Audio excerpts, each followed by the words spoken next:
शरणं शरणं शरणं। हे देवो देवाय नमः। ओम शरणं शरणं शरणं। महाअमृता देवो नमः। देवाय देवाय देवाय नमः। पुत्राय पुत्राय पुत्राय नमः। समो सोमा सोमा नमः। परम विभूषणाय पद्माय नीलकंठाय नमो नमः। आदिशंकराय आदिदेवाय आदि उज्जाय नमो नमः। देवे देवेश्वराय परमाधिकाय परम आधिपत्याय परमाधपाय परमोधपाय तपोतपाय तपम तपाय तपानि देहि ताप देहि ताप तापेश्वर तपस्य देहि। हे माता हे पिता हे करुणा हे देवं हे अवतारम हे पूर्ण अवतारम। ओम नमः।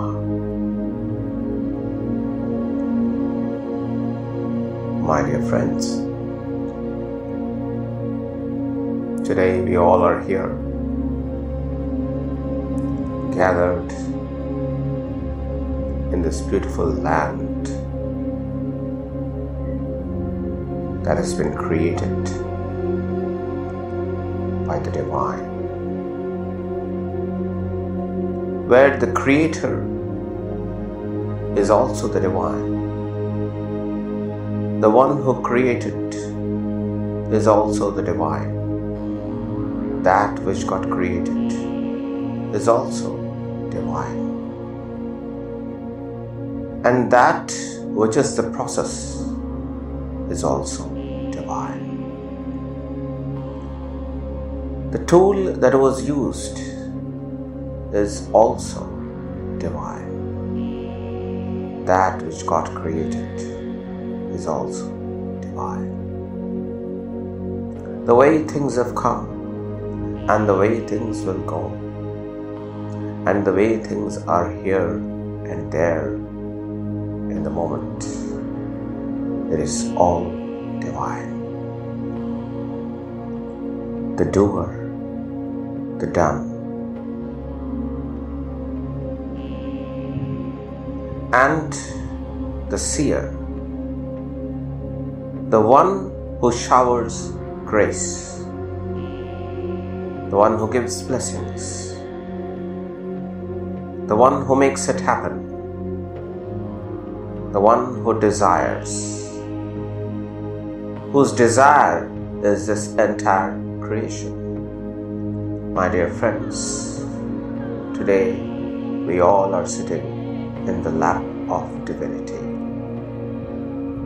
Everything is divine. Everything is pure. We just have to open our eyes, and then we will know what is the truth and what is not. My dear friends, it is very important to have a clear forehead.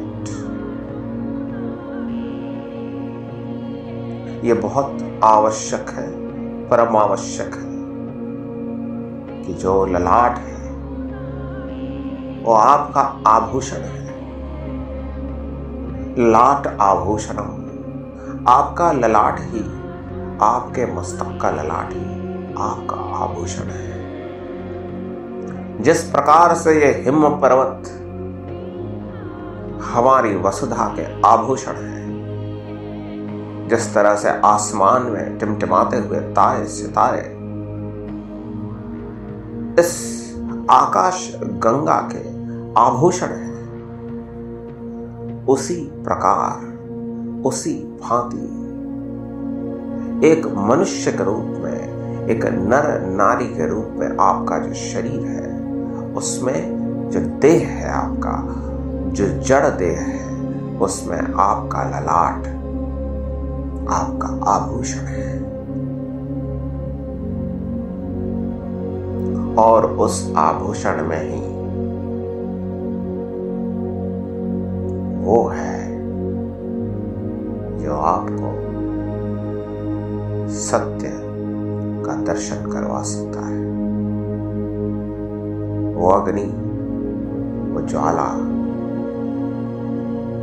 जो धधकती है प्रत्येक ललाट के भीतर, बस उसको प्रज्वलित करने की देरी है।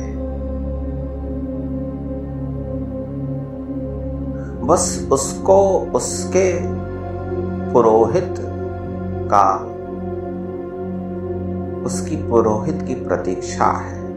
अग्नि जलाने के लिए बस पुरोहित की प्रतीक्षा होती है।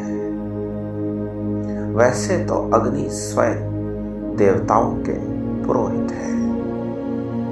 इसीलिए कहा गया है अग्नि मिले पुरोहितम होतारम रत्न धातवम। हे बंधु, तुम्हारे ललाट में अग्नि, उसे प्रज्वलित किया जा सकता है। और उसे प्रज्वलित करने के लिए जिस पुरोहित की आवश्यकता है, उसमें गुरु भी है और उसमें उनका आशीर्वाद भी है।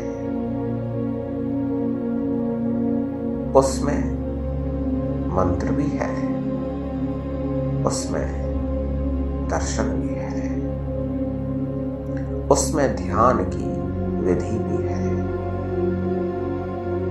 और सबसे महत्वपूर्ण बात कि उसमें गुरु का दिशा निर्देश है। गुरु के दिशा निर्देश का पालन जो भी साधक निरंतर करता रहता है,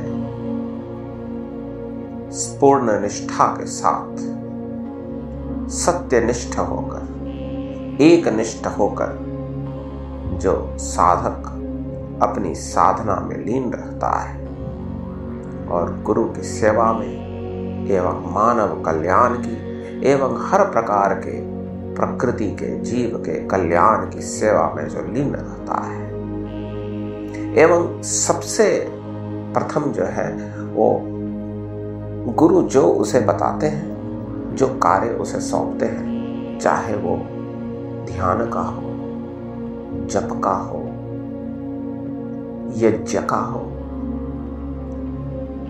होम देव पूजन का हो, गहन ध्यान का हो,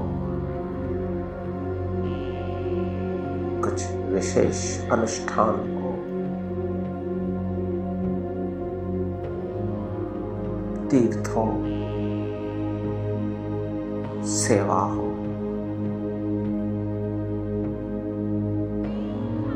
आह्वान हो, दिव्य शक्तियों का, दैवीय शक्तियों का आह्वान हो, जो भी गुरु ने बताया है, अगर हम उस मार्ग में चलेंगे तो अवश्य ही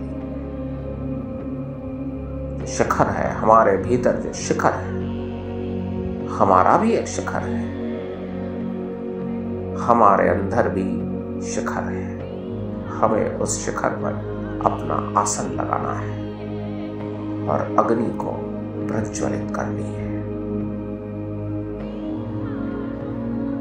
और गुरु,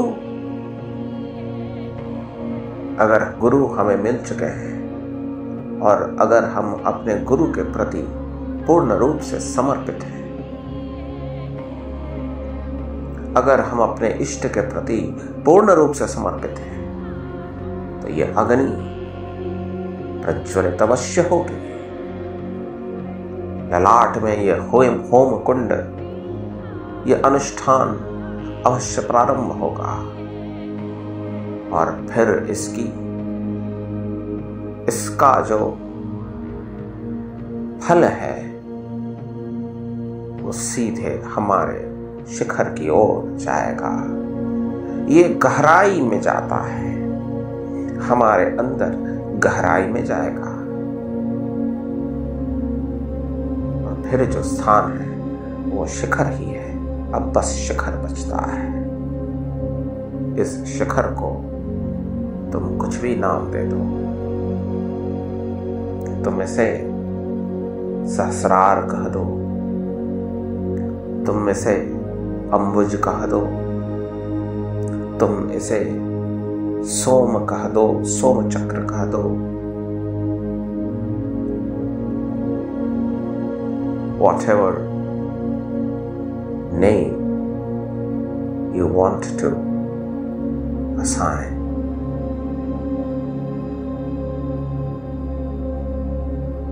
आकाश, देश,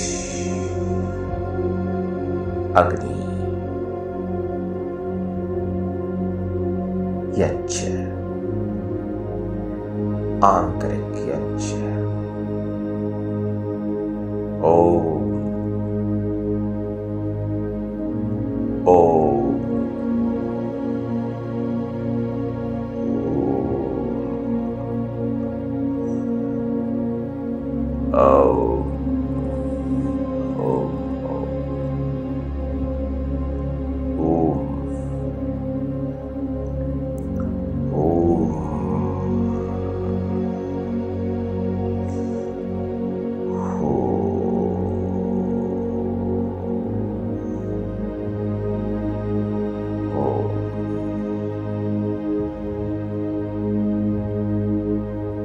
this beautiful forehead that we have is the most important place where we perform our sadhana,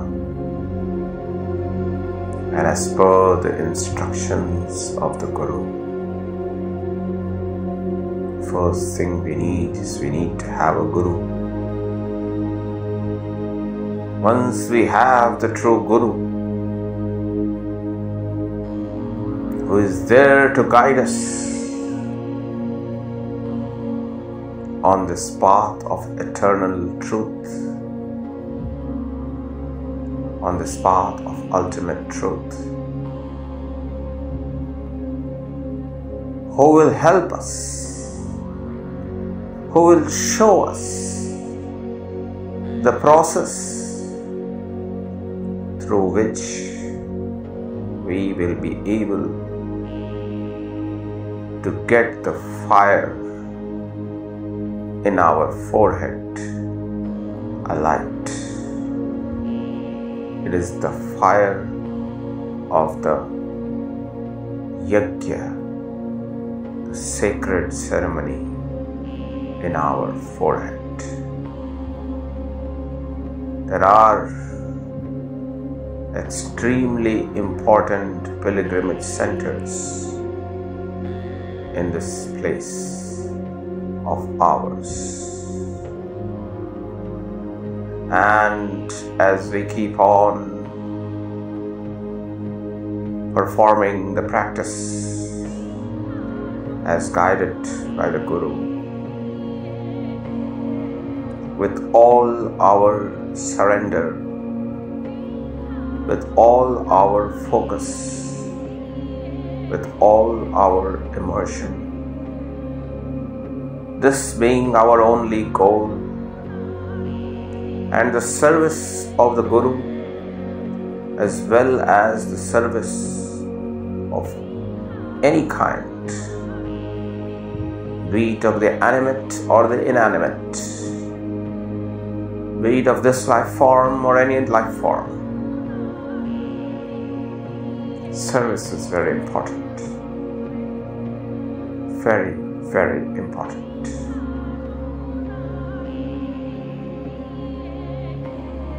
Only if you have an open heart is there a question of you getting the fire in your forehead alight. If that starts working, then, my dear friends,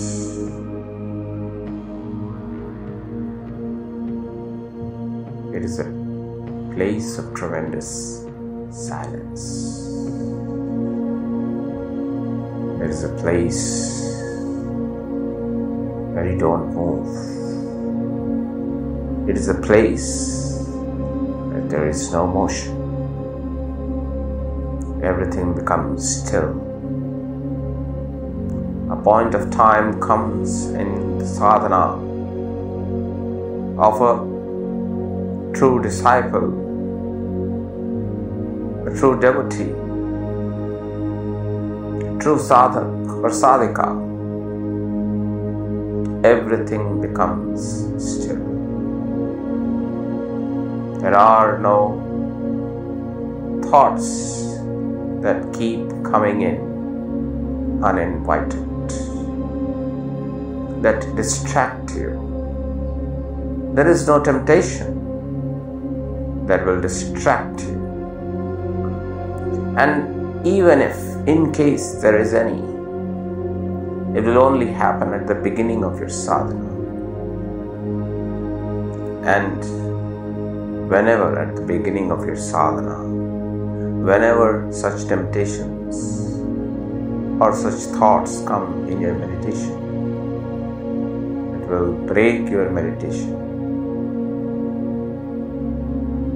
विचारों का वेग प्रकृति के वेग के समान, एक तूफान के समान होता है। वासना का वेग, विचार का वेग, कामोत्तेजना का वेग, किसी भी प्रकार का वेग, वो आपके साधना को, आपके ध्यान को खंडित करने की शक्ति रखता है। अगर साधना, अगर ध्यान खंडित हो जाता है तो फिर से शुरू से ही शुरू करना पड़ता है। प्रारंभ में साधक के साथ, हर साधक के साथ, ज्यादातर साधकों के साथ, साधिकाओं के साथ प्रारंभ में ऐसा कई बार होता है, परंतु हमें ये पता होना चाहिए साधना के इस मार्ग पर चलने से पहले कि डिस्ट्रैक्शंस यानी कि बाधाएं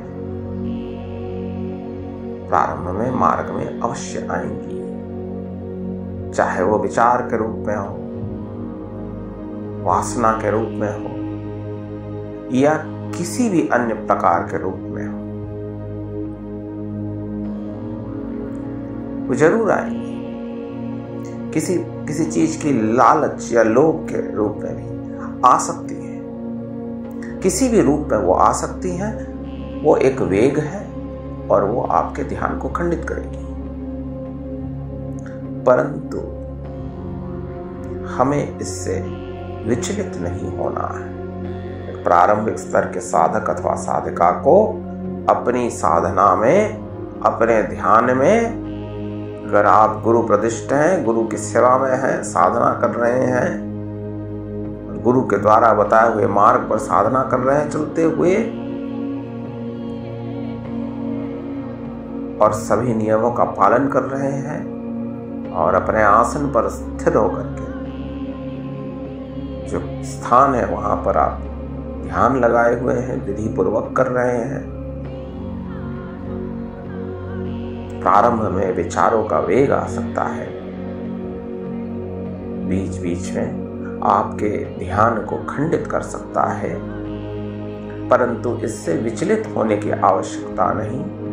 आप ध्यान फिर से शुरू करो, फिर विचार आएंगे, फिर आपके ध्यान को तोड़ेंगे, फिर आप शुरू से शुरू करो, फिर विचार आएंगे, फिर तोड़ेंगी, फिर आप शुरू करो। ये एक खेल है। आप ध्यान लगाओगे, विचार आएंगे, आप फिर ध्यान लगाओगे, विचार फिर आएंगे। विचारों को तो आना ही है, यही तो खेल है। Thoughts will come again and again as obstacles to break your sadhana. But you don't have to give up. And the more times you perform your dhyana, the more times you concentrate. As more time passes by in this journey, as the more times you keep coming back, the more the tornado, power, these thoughts, these obstacles, they will keep decreasing. आप जितनी अधिक साधना करोगे, जितनी बार ध्यान करोगे, और जितनी बार बार आपकी ध्यान खंडित हो रही, परंतु आप बार बार वापस आ रहे हैं। जैसा कि आपने 15 मिनट ध्यान किया, फिर ध्यान खंडित हो गया, फिर 15 मिनट ध्यान किया, फिर ध्यान खंडित हो गया, फिर 10 मिनट ध्यान किया, ध्यान खंडित हो गया, फिर 20 मिनट ध्यान किया, ध्यान खंडित हो गया, फिर आधे घंटे ध्यान किया, ध्यान खंडित हो गया, फिर एक समय आएगा आपने 1 घंटे ध्यान किया, फिर ध्यान खंडित हो रहा है, फिर एक समय आएगा 2-2 घंटे ध्यान चल रहा है, ध्यान खंडित नहीं हो रहा है। धीरे धीरे ये जो ध्यान को तोड़ने की, खंडित करने की जो ये एक प्रकार की चीज होती है, उसका जो वेग होता है, वो कमजोर होते जाएगी। और आप एक समय आएगा आपकी साधना में, जब आप स्थिर हो जाएंगे, जब आप लंबी लंबी अवधियों तक निर्विचार रह सकते हैं, निर्विकार रह सकते हैं, और एक समय आपकी साधना में काफी समय व्यतीत हो जाएगा, तो एक समय आपकी यात्रा में, एक साधक की यात्रा में एक समय ऐसा भी आता है जब चाहे निर्विचार हो जाए, जब चाहे निर्विकार हो जाए, ये उसकी इच्छा पर है। उसे विचारों की सहायता की जरूरत है, क्योंकि विचार भी बड़े उपयोगी होते हैं कई बार। अगर उसे लगता है कि अभी विचारों की जरूरत है, तो वो विचारों का उपयोग भी करता है, विचारों को आने देगा उस समय कुछ देर तक, जब तक उसकी इच्छा है। फिर वो चाहे तो उस समय कोई उतना गहन ध्यान नहीं लगाना पड़ता है। मतलब व्यक्ति ध्यान करते करते ऐसा हो जाता है कि कोई आसन लगा के उस प्रकार से, मतलब जिस तरह से आप जिस इंटेंसिटी के साथ आप पहले बैठ रहे थे, वो बैठने की भी आवश्यकता नहीं बनती। इस विषय पर अब आगे बाद में बात करेंगे अगली बार। तब तक के लिए